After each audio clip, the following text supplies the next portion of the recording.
It's the skin, Steven. Some people like to put up artwork in their homes, others are into, say, sculptures. But then there's another group altogether that exists that likes to collect things made of human flesh. Seriously, it doesn't get any weirder than this. Here are 10 insane things made from human bodies. Number 1 is a crash test dummy.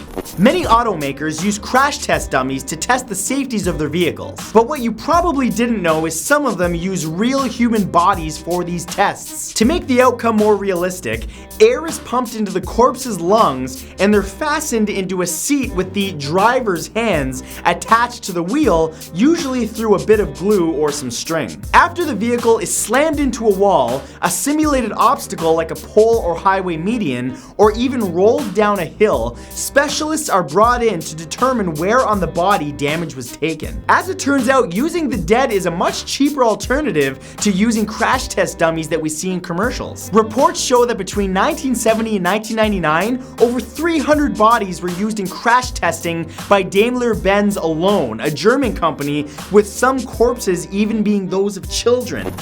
Number 2 is clothing.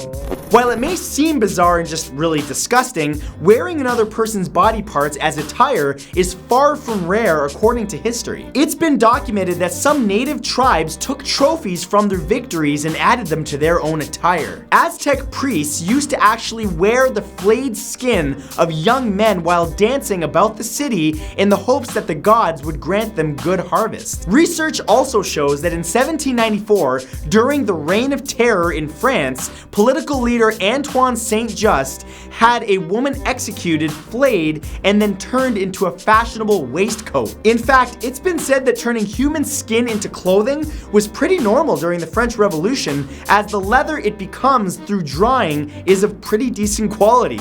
Still very gross though. Number 3 are kitchen utensils. Many centuries ago, around 450 AD, the city of Teotihuacan, which is now modern-day Mexico, was the 6th largest city on the planet. With a population of over 150,000 people, it became hard for every family to acquire tools, especially cooking and eating utensils. So they did what they had to do and fashioned what they needed out of their fellow citizens. Whenever someone passed away, their friends and neighbors would get to quick work ripping off the fresh body's flesh and breaking off bones to make tools and utensils. This had to be done immediately, as once the person died, their body would start getting cold and rigid from rigor mortis. Flesh would become harder to tear and the bones would become too brittle to use. Yeah, don't fall into too deep of a sleep around these people, because you might just wake up as a salad fork. Number 4 are sculptures. For centuries, artists have been using the dead to make elaborate and wondrous pieces. In the late 1700s, Honore Fragonard, the director of a Venetian school in Paris, made statues using corpses that he dug up from a local graveyard. Of course, his work was met with much controversy, but it remains on display to anyone who wants to see it today. I guess the penalty for grave robbing back then was waived if it was done in order to make a wicked vase. More recently, British sculptor and visual artist Mark Quinn proved that it's what's inside the body that's more beautiful than people realize. In 1991, he revealed Self, an art piece which, at first glance, seems to be a bust of the sculptor's own head. But in reality, the frozen silicone head is made with over 10 pints of Quinn's own blood. Ugh. Number 5 is paint.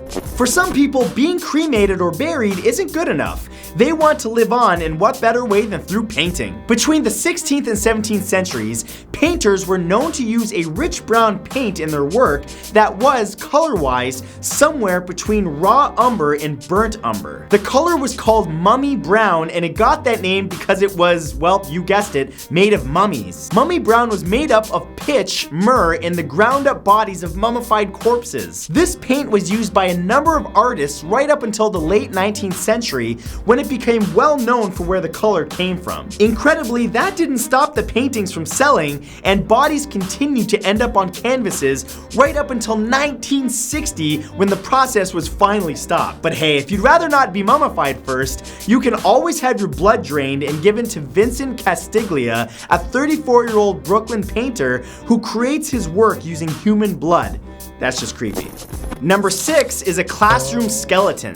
If you picture a college or university science class, you can probably envision a human skeleton hanging on a wheeling stand that's used for learning during classes. But these are all just made of plastic or some resin, right?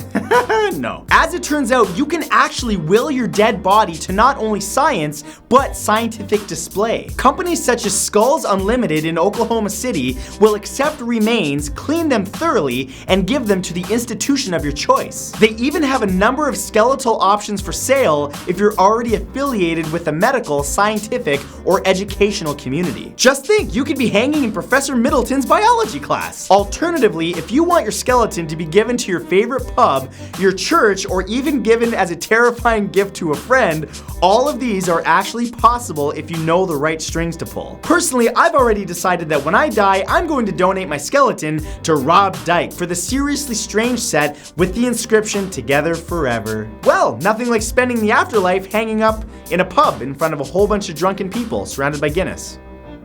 That actually kind of sounds nice. Number 7 is jewelry.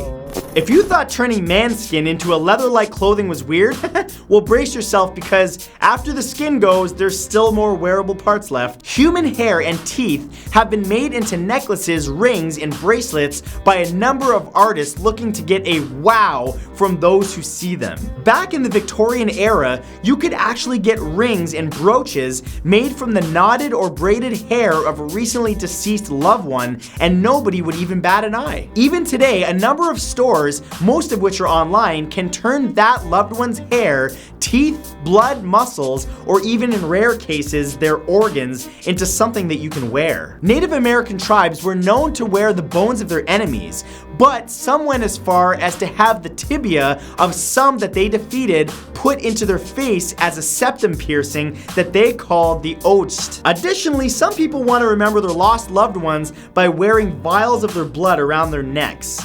Yeah, that's kind of a biohazard. Nope.